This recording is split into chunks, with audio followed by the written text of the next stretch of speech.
Okay, so we're going to do a screen share.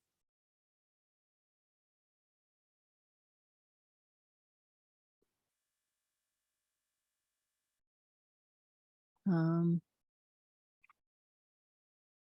still getting used to this Mac business.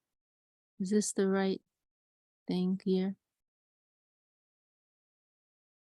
Okay, I think you can all see that, right? The Īśopaniṣad. Yes, yeah. See. Okay. So we went through the introduction last week, and by Srila Swami Maharaj Prabhupada. And then we ended just with chanting the invocation verse to Īśopaniṣad, which has been made famous by George Harrison. And there is that record produced with this verse. And we had a nice brief discussion on this concept of wholeness, right? That completeness that's being expressed here. That in this world, we're always feeling some deficiency, some lack, some incompleteness. But coming in connection with the Lord, he represents the infinite, he represents the absolute. And so when we come in and, one part of the infinite is also infinite at all points, it's just infinite, just never ending infinite. So when we come in touch with that, then we naturally feel this wholeness, this completeness, this fulfillment, which we can never find in the world because we're dealing with partial truth. But approaching the Lord, we're dealing with absolute, complete truth. And so we feel this completeness at any point from which we make that contact. One drop of the infinite is infinite, right? So at any touch, we'll feel full satisfaction. And it's just a question of different degrees of perfection. There's perfect, more perfect, and most perfect, right? And what's coming to my mind now also is, we hear about the different relationships with the Lord, and some may be more intimate than others. Some are more intimate than others. But every person in a relationship with the Lord of any kind, they feel fulfillment. They feel fully satisfied. And we hear sometimes, servitors who are from a so-called lower rasa in a lower relationship, they may, from an impartial analysis to Tastavichar, they may say, they may concede, yes, there is a higher relationship available, but even if that's offered to me, I'm not interested. I'm fully satisfied in my relationship with the Lord, in Shanta Rasa, Dasya Rasa, right? In these, lower, so-called lower rasas, there's a feeling of fulfillment and satisfaction there. So, and I may have mentioned our last meeting, there's this Bhagavad Gita verse in chapter 6 that I'm reminded of, this yam labdva shaparam labha manyate nadikam tata yasmin stito na duke na guru napi vishalyate, where it's mentioned that, one who just once has darshan of that higher claim, they will feel there's nothing more than this. One who once has darshan of the Lord, of divinity, they will feel there's nothing higher than this. Everything is here. Everything is here. So this is being conveyed here in this invocation verse of Īśopaniṣad, Purna, right? This fullness, perfectness, completeness. Om Purnamada Purnamidam Purnat Purnamudachyate Purnasya Purnamadaya Purnam Eva Vashishyate.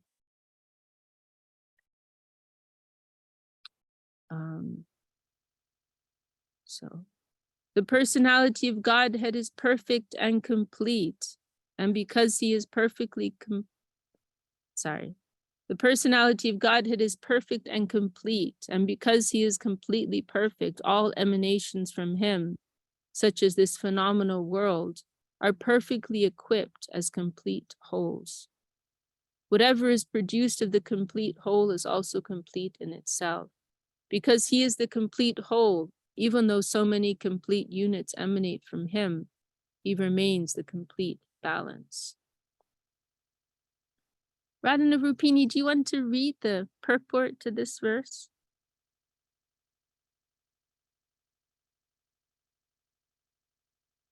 Oh, I'm not on. Yes, sure. Okay. The complete whole, or the supreme person, the supreme absolute truth, is the complete personality of Godhead. I think I'm going to have to read from here because there's pictures. All of our pictures are on the side and it's covering some of the. So I'll just read it from my own book.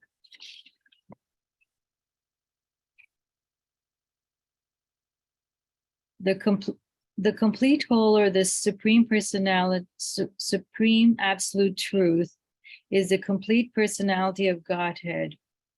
Realization of impersonal Brahman, or Paramatma, the super soul, is completely realized at the absolute complete. That's like a tongue twister. The supreme personality of Godhead is Satchit Ananda Vigraha. Realization of impersonal Brahman is realization of his Sat feature, or his aspect of eternity.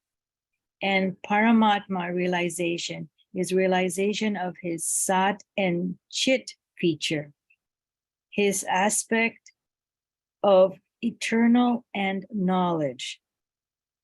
But realization of personality of Godhead is realization of all the transcendental features, Sat, Chit, and Ananda, bliss.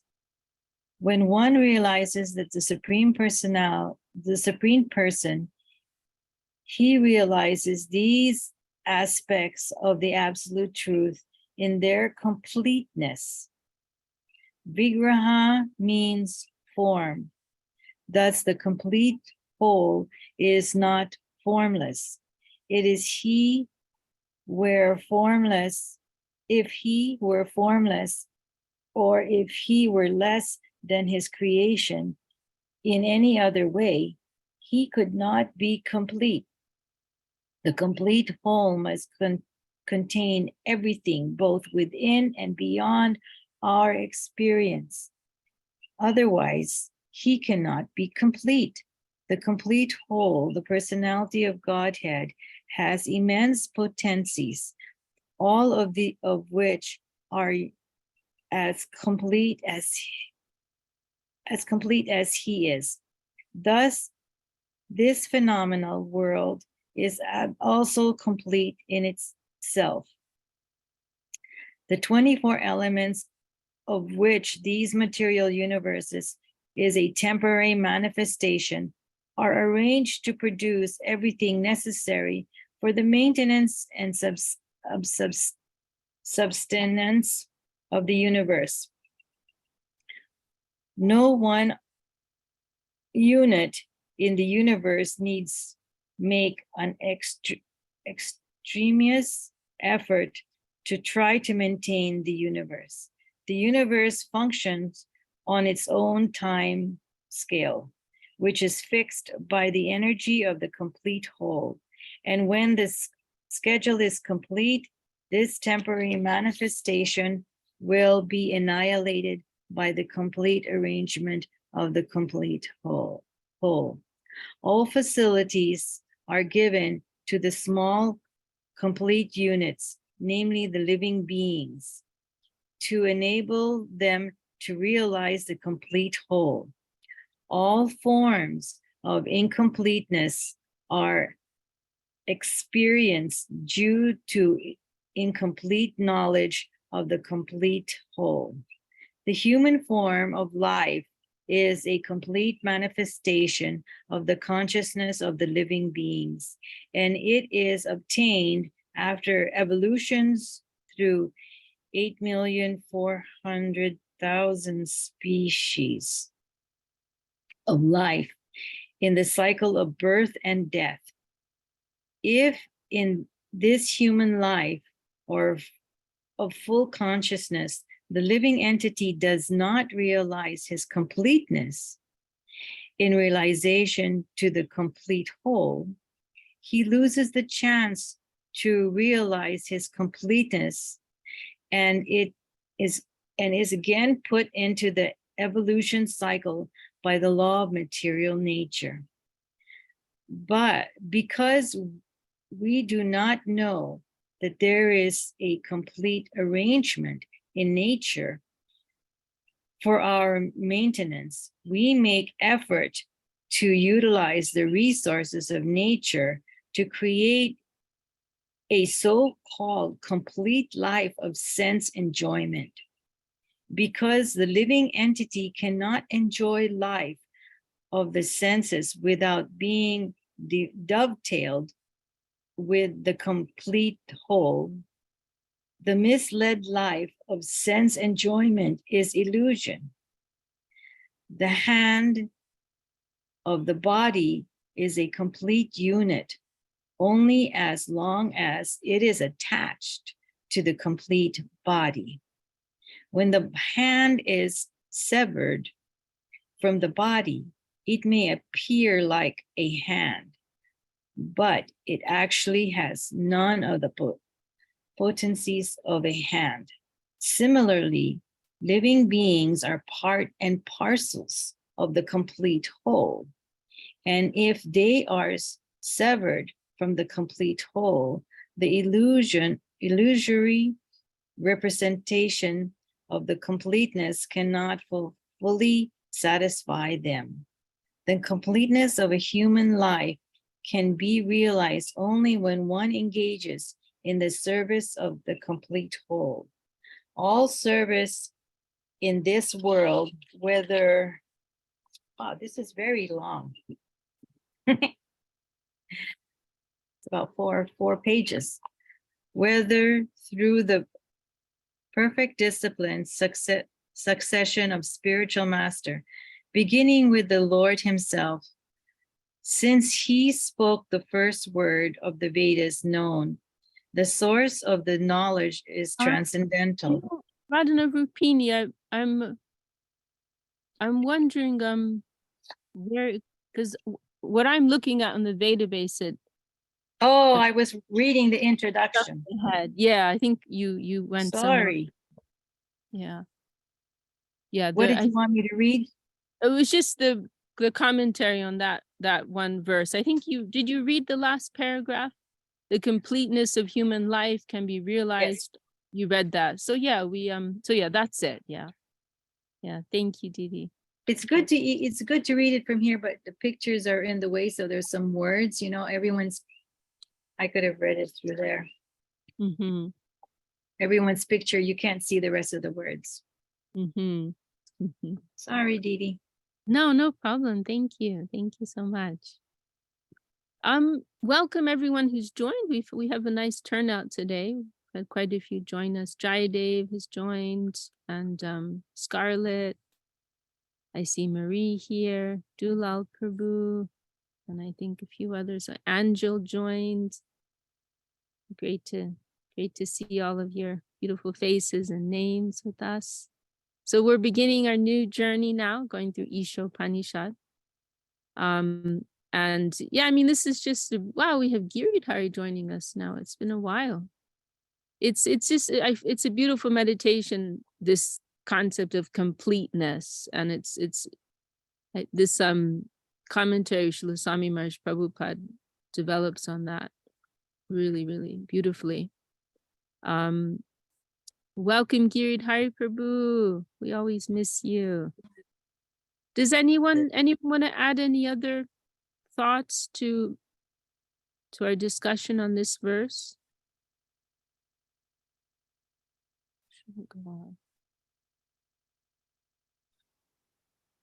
Yeah, I mean, I think maybe we kind of discussed this, but yeah, it's like there's always this search for completeness, right? But as Swami Maharaj is mentioning here, we can't.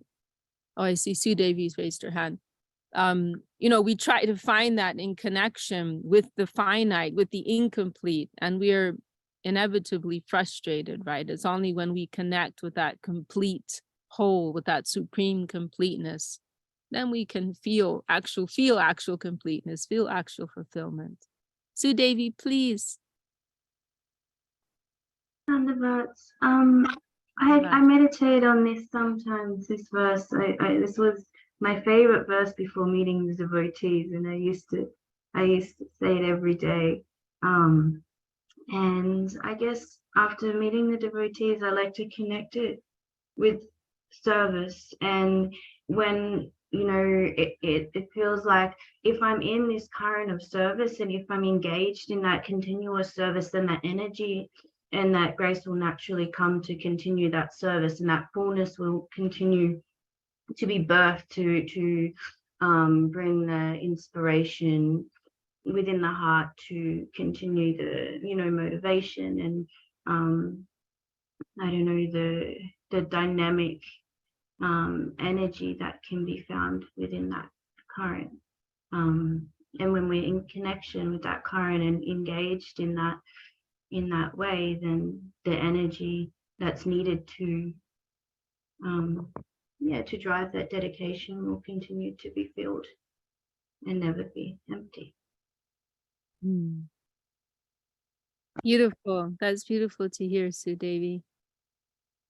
You know, these verses, they're not just, you know, remote ancient Vedic texts, right, that we're memorizing and learning because we're supposed to, but these are things that are meant to like touch our hearts and in a living way, right? And so it's always inspiring to hear, you know, the personal realizations, personal revelation that our devotees have, and the inspiration that they get, living inspiration that they get from these verses.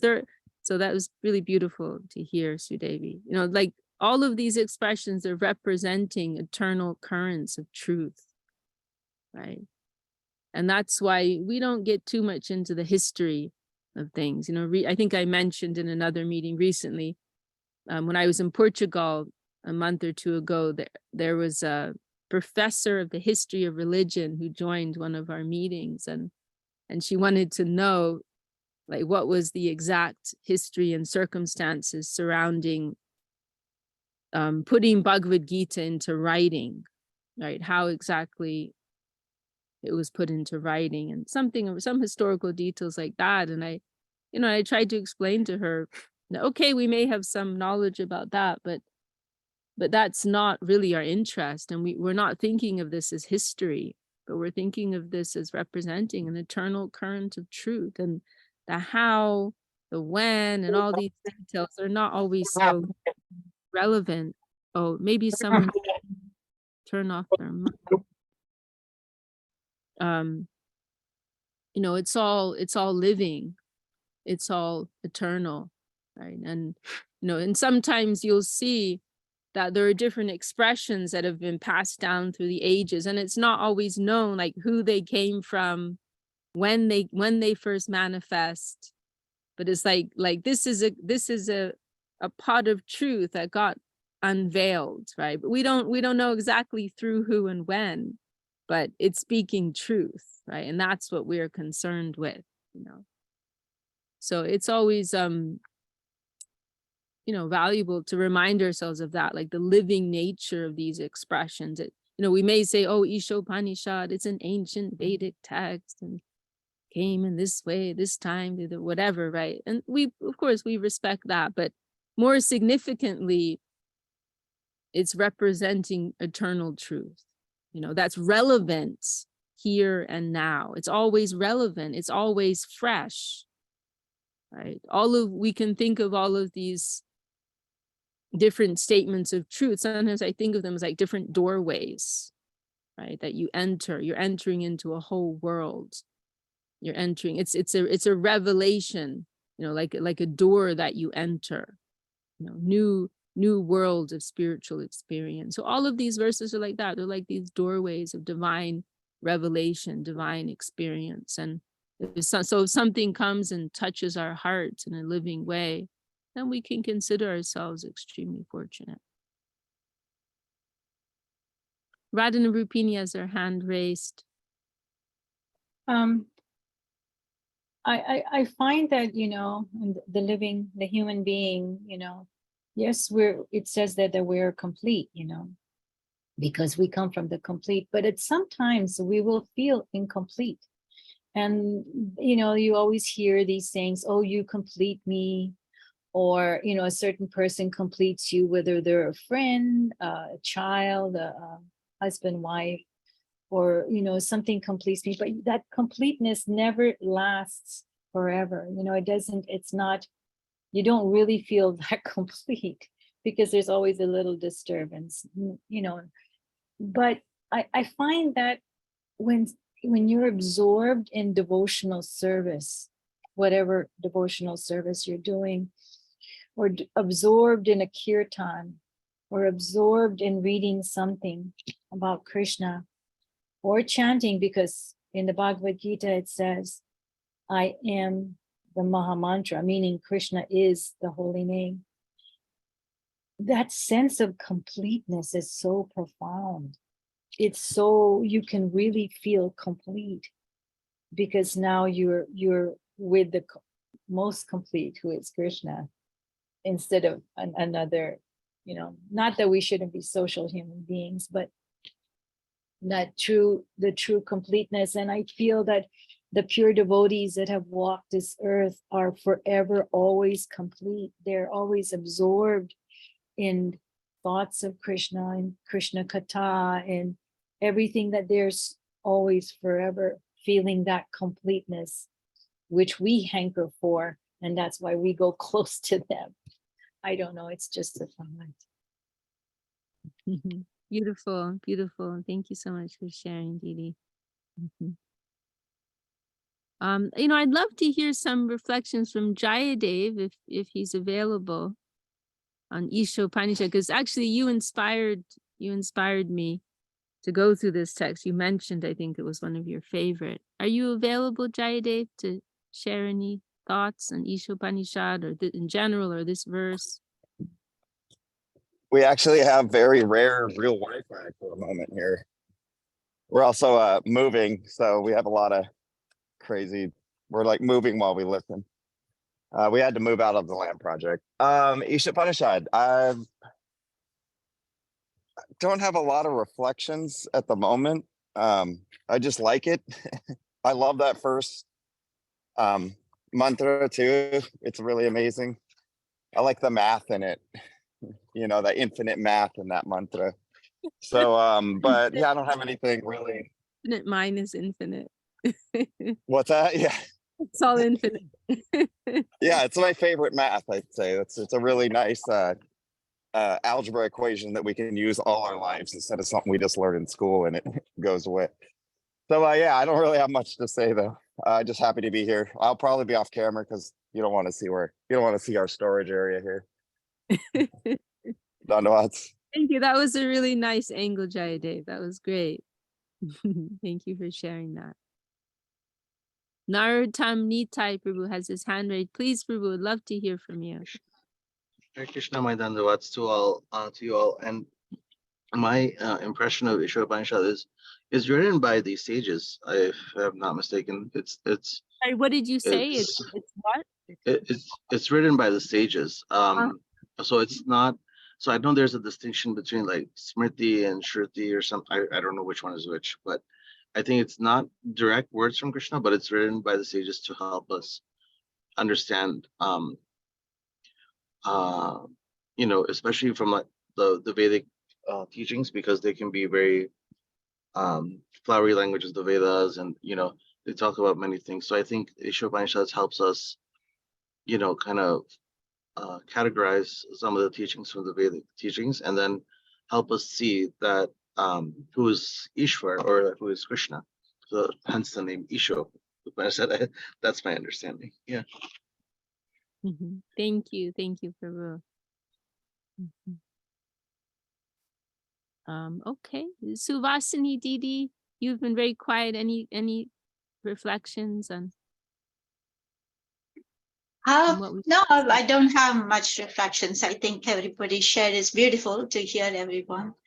And also to, you know, this, you know, when you're reading the purport here, it's good to remember that this example Prabhupada gives about the hand and the body, right? That is really, no, it's very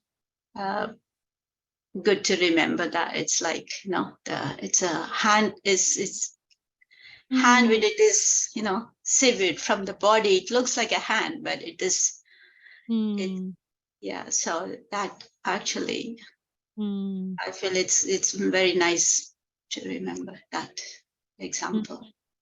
Yeah, that is a very nice analogy. I'm going to read that. I have that here. The hand of a body is a complete unit only as long as it is attached to the complete body. When the hand is severed from the body, it may appear like a hand, but it actually has none of the potencies of a hand. Similarly, living beings are part and parcel of the complete whole. And if they are severed from the complete whole, the illusory representation of completeness cannot fully satisfy them. Oh, thanks for highlighting that for us, Dee. That is a really nice analogy, isn't it? Yes, yeah, nice knowledge. Beautiful. Will you, maybe Dee, you can read the next, lead us in the next verse here? Oh, Okay. this is the first verse of Īśopaniṣad. Okay, Jai. Okay. Ishavasyam idam sarvam et kincha jagatyam jagat tena tyaktena vunjita ma gridaha kasya svid dhanam. Translation. Everything animate or inanimate that is within the universe is controlled and owned by the Lord. One should therefore accept only those things necessary for himself, which are set aside as his quota, and one should not accept other things, knowing well to whom they belong.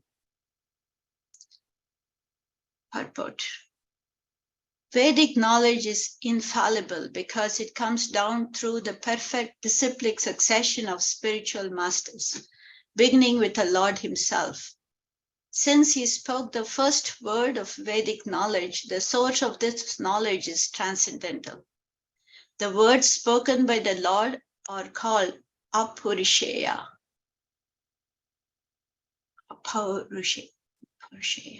which indicates that they are not delivered by any mundane person. A living being who lives in the mundane world has 4 defects. He is certain to commit mistakes, is subject to illusion, has a propensity to cheat others, and 4 his senses are imperfect. No one with these 4 imperfections can deliver perfect knowledge. The Vedas are not produced by such an imperfect creature. Vedic knowledge was originally imparted by the Lord into the heart of Brahma, the first created living being, and Brahma in his turn disseminated this knowledge to his sons and disciples who have handed it down through history. Since the Lord is Purnam, all perfect, there is no possibility of his being subjected to the laws of material nature, which he controls. However, both the living entities and inanimate objects are controlled by the laws of nature and ultimately by the Lord's potency. The Īśopaniṣad is part of the Yajurveda, and consequently it contains information concerning the proprietorship of all things existing within the universe.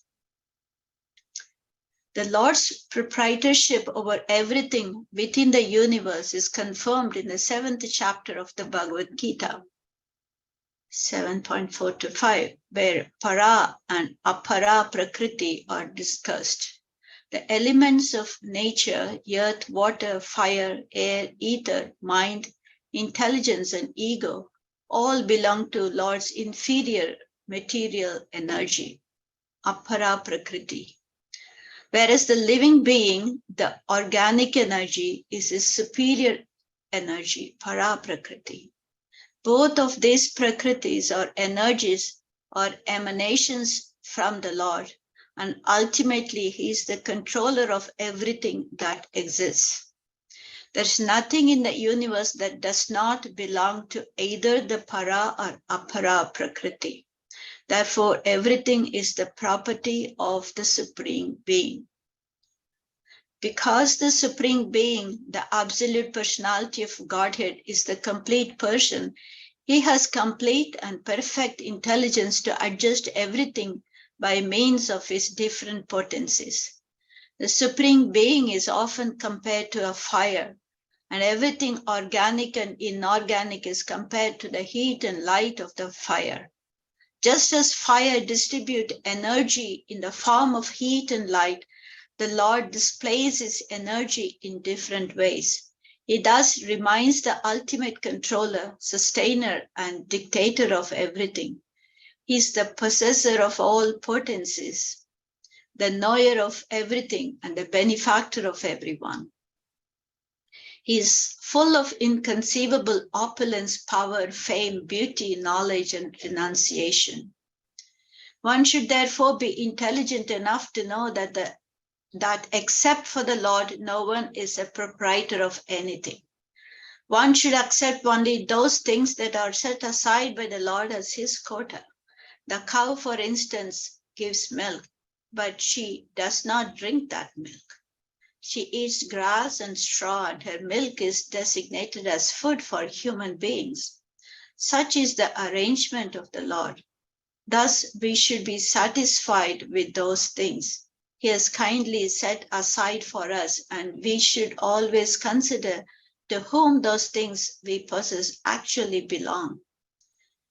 Take, for example, our dwelling, which is made of earth, wood, stone, iron, cement, and so many other material things. If we think in terms of Śrī Īśopaniṣad, we must know that we cannot produce any of these building materials ourselves. We can simply bring them together and transform them into different shapes by our labor. A laborer cannot claim to be a proprietor of a thing just because he has worked hard to manufacture it. In modern society, there is always a great quarrel between the laborers and the capitalists. This quarrel has taken an international shape. The world is in danger. Men face one another in enmity and snarl just like cats and dogs. Sri Isopanisad cannot give advice to the cats and dogs, but it can deliver the message of Godhead to man through the bona fide acharyas, holy teachers. The human race should take the Vedic wisdom of Śrī Īśopaniṣad and not quarrel over material possessions. One must be satisfied with whatever privileges are given to him by the mercy of the Lord. There can be no peace if the communists or capitalists or any other party claims proprietorship over the resources of nature, which are entirely the property of the Lord. The capitalist cannot curb the communists simply by political maneuvering, nor can the communists defeat the capitalists simply by fighting for stolen bread. If they do not recognize the proprietorship of the Supreme Personality of Godhead, all the property they claim to be their own is stolen. Consequently, they will be liable to punishment by the laws of nature. Nuclear bombs are in the hands of both communists and capitalists. And if both do not recognize the proprietorship of the Supreme Lord, it is certain that these bombs will ultimately ruin both parties. Thus, in order to save themselves and bring peace to the world, both parties must follow the instructions of Śrī Īśopaniṣad.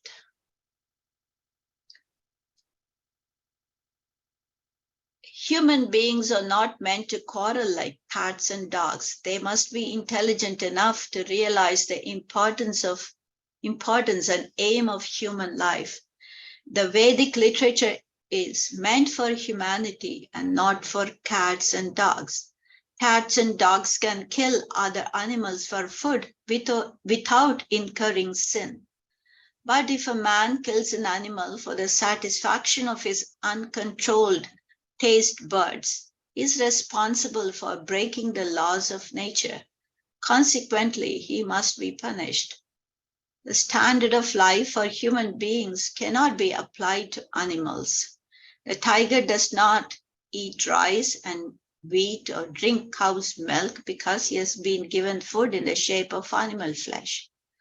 Among the many animals and birds, some are vegetarian and some and others are carnivorous, but none of them transgress the laws of nature, which have been ordained by the will of the Lord. Animals, birds, reptiles, and other lower life forms strictly adhere to the laws of nature. Therefore, there is no question of sin for them, nor are the Vedic instructions meant for them. Human life alone is a life of responsibility.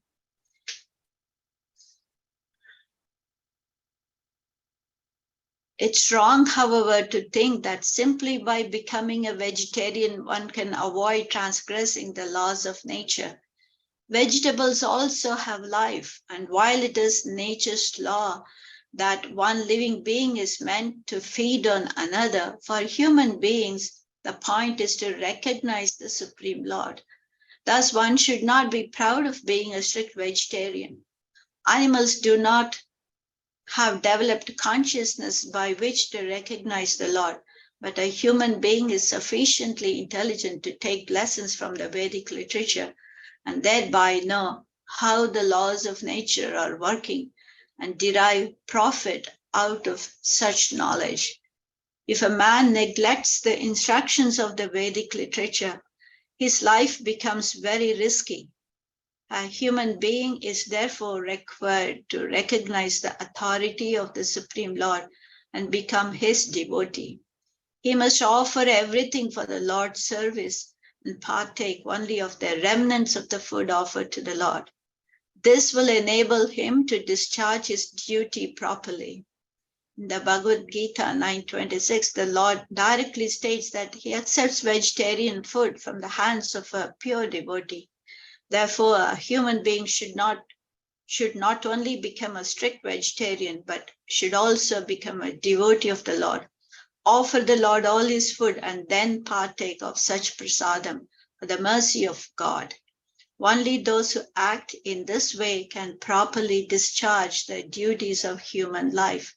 Those who do not offer their food to the Lord eat nothing but sin and subject themselves to various types of distress, which are the results of sin. Bhagavad Gita 3:13. The root of sin is deliberate disobedience to the laws of nature through disregarding the proprietorship of the Lord. Disobeying the laws of nature or the order of the Lord brings ruin to a human being. Conversely, one who is sober, who knows the laws of nature, and who is not influenced by unnecessary attachment or aversion is sure to be recognized by the Lord, and thus become eligible to go back to Godhead, back to the eternal home. Yeah, that's a long part, but Right. So we've just been through the first verse of Īśopaniṣad. So Vasani, do you want to share any reflections on this verse or Srila Swami Maharaj's purport?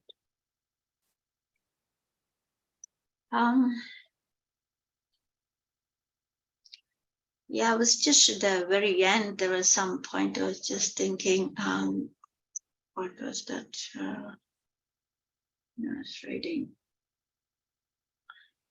Yeah, it is. The main point is like we should connect with the Supreme Lord. It's like he's very. That is the really the necessary thing for a human being, isn't it? It's not like connect with the Supreme Lord and that is the main duty. Like what is that verse in Bhagavatam? Paro dharmo. What is that? Savai Pum Sam paro dharmo eto bhakti radokshute. So ahaitukya pratigata. What is that last? Yeah, ma suprasiddhat. Yeah. So that is the main duty for a human being. So that is like, he saying in one of these places, he said that is the, not like becoming a vegetarian. It's good, but it's not enough. It's actually for a human being, actual necessity is to connect with the Supreme Lord. That is the real dharma for a human being. So, well, that's all I can say, I think. Nice, Katie.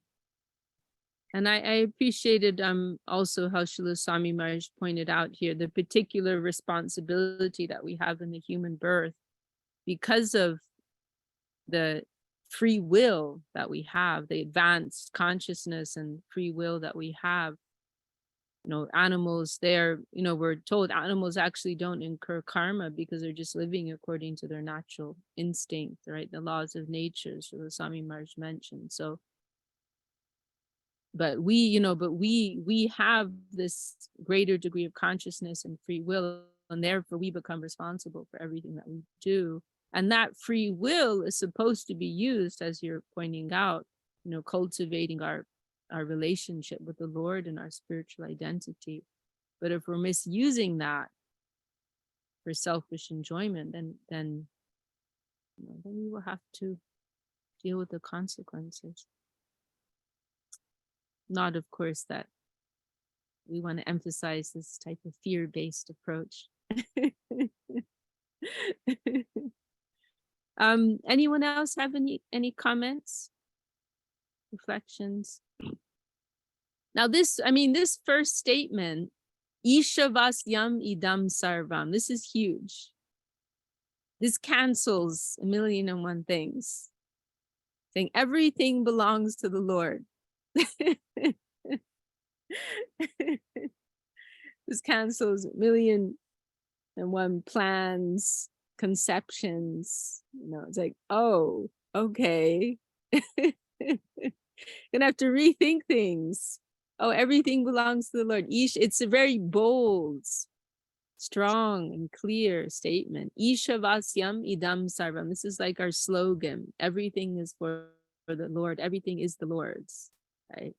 And one interesting little anecdote in relation to this verse is we hear that when Srila Swami Maharaj Prabhupada first told our Param Guru Maharaj, Srila Śrī Maharaj, you know, I formed the society ISKCON. And Srila Śrī Maharaj initially thought that ISKCON, you know, ISKCON is actually an acronym, right? That's what you call an acronym, International Society for Krishna Consciousness. But Srila Śrī Maharaj thought it was taken from this verse, you know, this Ishavasyam idam sarvam, this ISKCON, right? This Isha is, right? Everything belongs to Isha, everything belongs to the Lord. So I always think of that and that is the purpose of ISKCON. That is the purpose of Śrī Chaitanya Saraswati and all of these missions of our glorious Guru Varga, to establish this fundamental principle, right? Jiver Srupa Hoy, Krishna Nitya Das. You are all loving servants of the Lord. That is your identity. That is your purpose. That is your joy also. Now we have to remember that too. It's not that this is what you're supposed to do, right? Or you're going to hell. No, this is actually how we will realize real happiness, lasting happiness, infinite happiness, fulfillment, joy. You know, like a fish in water, right? We need to be in our natural habitat. Only then can we be happy and free and at ease. You know? So this is like a strong declaration at the beginning of Īśopaniṣad. Ishavasyam idam sarvam. And then I appreciated also in Srila Swami Maharaj's purport how he's saying that, you know, we want to try and live in that consciousness in all aspects of our lives. And this important point of, and this also is related to Upadeshamrita, right? It's mentioned amongst the 6 unfavorable qualities, this atyahara, over accumulation, like unnecessary over accumulation. And so this verse of Īśopaniṣad is like a remedy for that. Like, remember, everything is for the Lord. Actually, just take what you need and leave the rest. Just take what you need for your sustenance, no more and no less, right? This is also related to the principle of yukta vairagya, right? Proper renunciation, properly adjusted renunciation. We're not renouncing the environment. We're also not exploiting the environment, but we're taking what we need to maintain ourselves and to engage in the service of Krishna, Mahaprabhu, Guru, and Vaishnava. And And, you know, we have to, you know, this world, it's not a party, you know, and there's so much glamour and glitter associated with all types of enjoyment, but there's also the backside, there's also the underbelly of that. And so we have to remember that every last thing is reactionary in this world. There's consequences associated with everything. And so we have to keep that in mind, right? The money that we use, right? We've heard our gurus speak about, you know, the energy surrounding money. Money is energy, and depending on which source it's coming from, there are consequences. There's karma attached to it. You know, so if we're accumulating, you know, and remember, that's also mentioned as sometimes it's forgotten, but it's actually the fifth regulative principle, right? Not to hoard.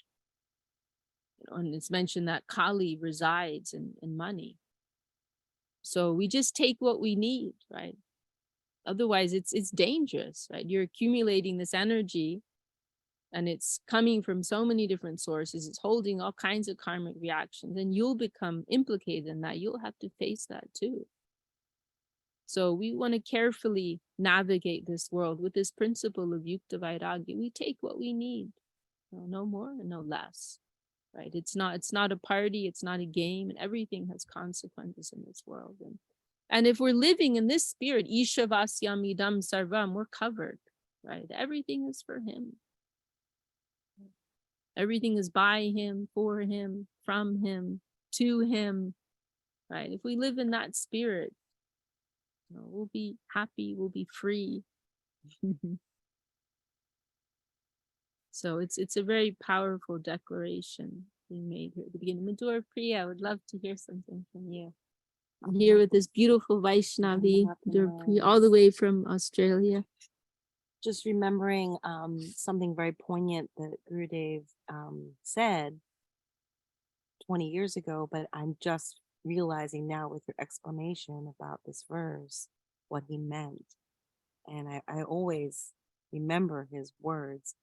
There was some discussion in California about ISKCON, and Gurudev very firmly said, we are the International Society of Krishna Consciousness. It was just so clear and so direct. There was no separation, and it's very special. And I'm just realizing this now, that this is what he's meaning, that he would have also received that instruction from his Guru, Sri Isopanisad. Thank you for explaining that. That's really beautiful to hear. Beautiful. And yes, like all these missions, they're founded on this principle, right? The same principle. That's beautiful to hear. Any other reflections? We have about 10 minutes left. I don't know if we want to go on to the next verse.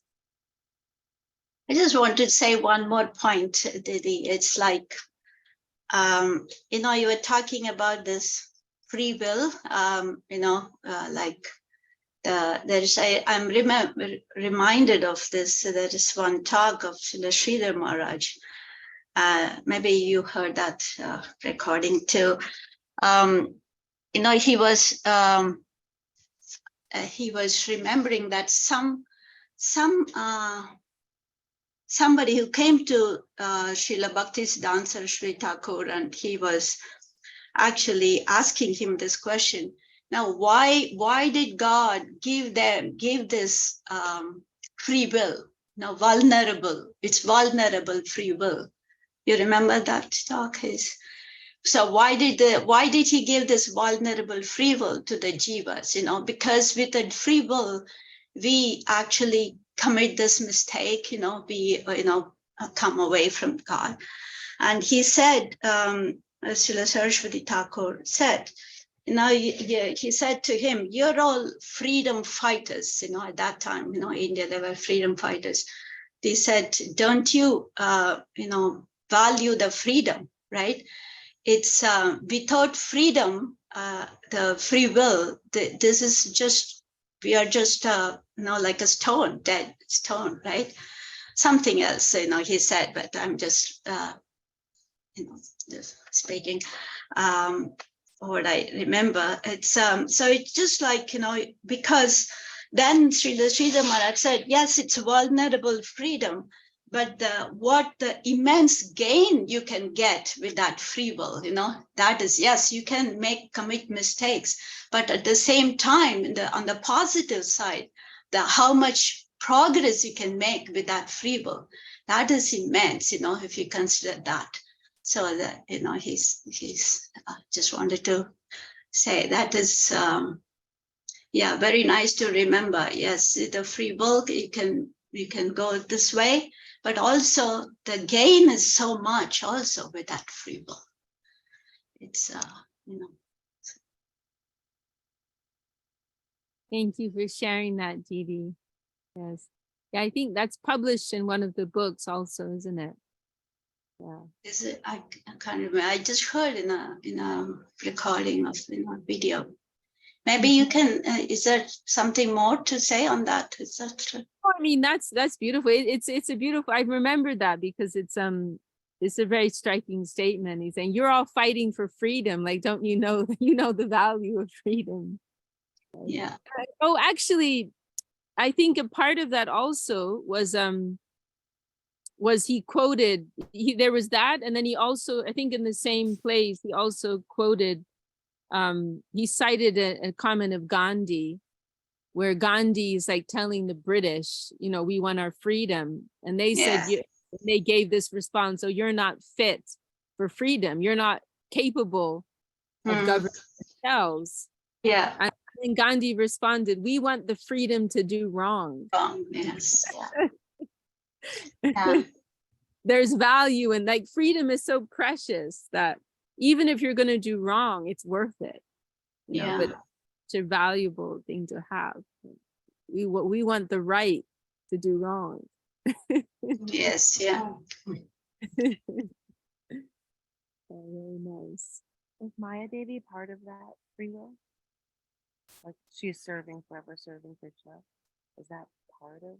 You could say Maya Devi, one way I've heard it explained, which I like, is she's like quality control, right? Like when we choose, so Madhura Priya is bringing at this point, like how does Maya factor in here? And so she's like quality control, like she's like making sure you really want it, right?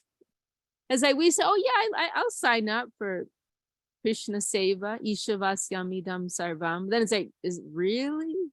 Are you sure? There's still all this other cool stuff over here. She's like helping to clear out all the remnants of selfishness that are in our heart and to helping us to reaffirm this is what we want, right? And it's also like a protective device, right, for the Lord's divine realm. Because if we were to go there now, like Srila Maharaj says in one place, well, we would just be looting. We'd cause havoc up there. We'd just be causing trouble. And so like, we're like not even conscious right now of all the ways in which we cause disturbance in the environment.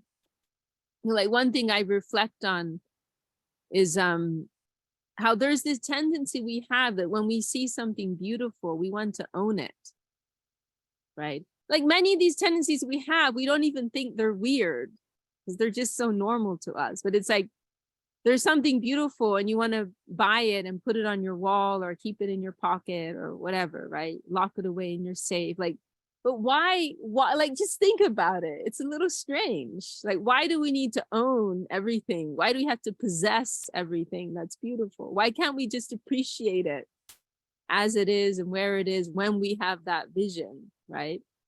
Why don't we want to serve that beauty? Why do we want to possess and own and control? Why do we want to make beauty a commodity that we have control over, that we have a monopoly on? Want to monopolize the beauty, right? Own and control the beauty. Why don't we want to serve? Like, let's just think about it. Like all these like basic day-to-day tendencies and ways of engaging with the environment, we just take them for granted. But if we stop and deconstruct some of these things, we'll think, oh, well, hang on, that is a little weird. Like, why don't we feel like, let me serve everything, every person and everything that is beautiful and wonderful in whatever way? Why don't I want to serve that? Like, why don't I feel that instinct within myself? Right. So Maya Devi is one of the mechanisms. She's there to help us. She's helping us on the path, like clear out all these tendencies, selfish tendencies that we consciously or unconsciously have. Right? So, search for Sri Krishna. Yeah, that was in search that I was thinking. Yeah, thank you, Sudevi. Does that answer your question? Beautifully. Thank you. Radna Rupini saying, how does one know what? We have some Sorry, that comments. was a mistake. Okay. Well, it's been a really nice discussion with our group. I'd love to hear maybe we can have one last contribution from someone in the group. Anyone want to share? Dulal Prabhu, you mentioned how this verse Om Purnam Ada Purnamidam, that was something that you were regularly chanting before. Yeah, actually, this first verse, I enjoyed hearing the classification of the elements, including the ego into it and everything too. It's I just appreciate the sophistication, I guess, and the ancient knowledge, you know, the innate knowledge of these scriptures to just say it like that so plainly, you know. And like in our culture, we don't even consider our ego as like apart from us, you know. So yeah, just connecting that tendency to like own, to claim. You see it like even just in little kids, they want to pick the flower and then they have the flower, you know. And yeah, it's pretty interesting. But also I was reflecting just really basically, the times that I've been most broken in my life, I've been the happiest because I don't have the ability, you know, to spend and waste and just distract myself so much. I've been appreciating that more and more these past, you know, I don't know, few years, I guess. And so I thought that was really funny too, to speak on that a little bit. Yeah, I mean, that's all I have really. Beautiful. Thank you for sharing, Dulal Krishna Prabhu. Didi, how does one know what is our quota? How does one know what is our quota? Well, that will be individual, right? Based on our particular circumstances, right? Some of us have families, right? Some of us may be wandering, you know, monks. Some of us may have a mission to run, right? You know, then you need money, you need resources, right, for all these things. So I would say that's something for us to assess on an individual basis.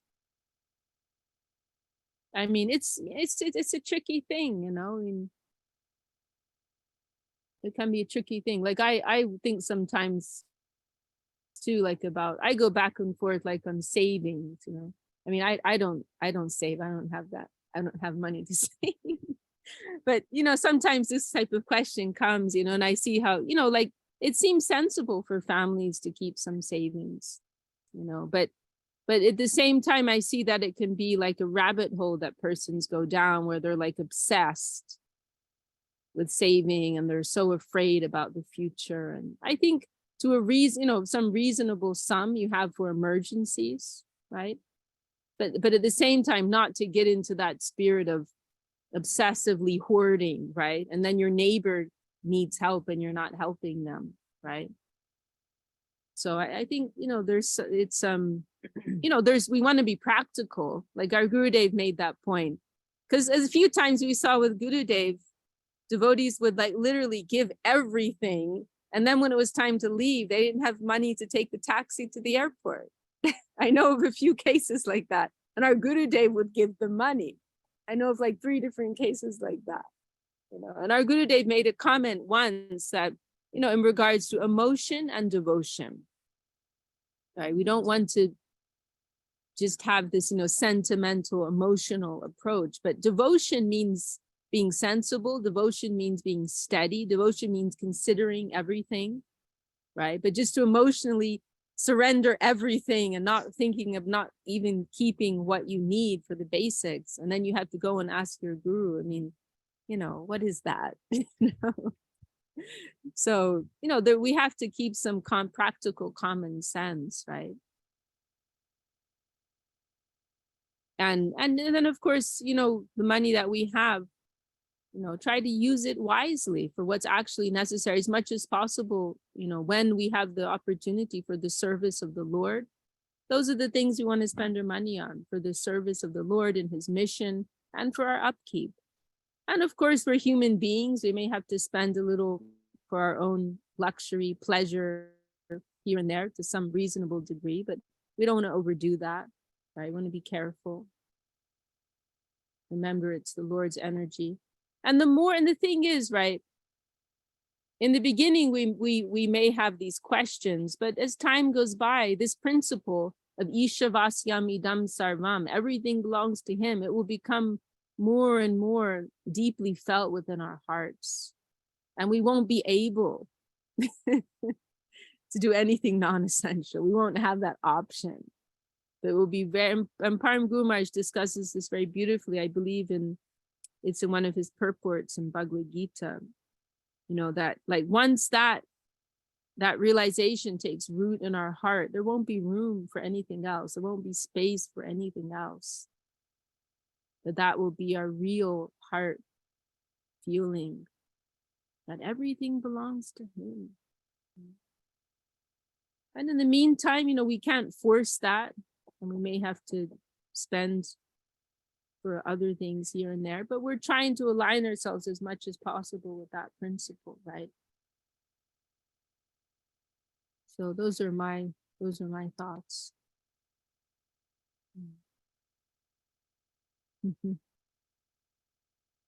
All right. Well, any last comments from anyone, or should we close our meeting for today? It's been a really beautiful meeting, such a nice turnout. So good to see all of you here with us today. All right then. Jai Shri Bhakti Sundar Govinda Dev Goswami Maharaj Ki Jai. Jai Śrī Īśopaniṣad Jai. Jai. Shri Bhakti Jai. Shri Bhakti Sudhar Dev Goswami Maharaj Ki Jai. See you all next. Have a beautiful week. Shaka Didi ki jai. Jai. All the assembled devotees ki jai. Jai.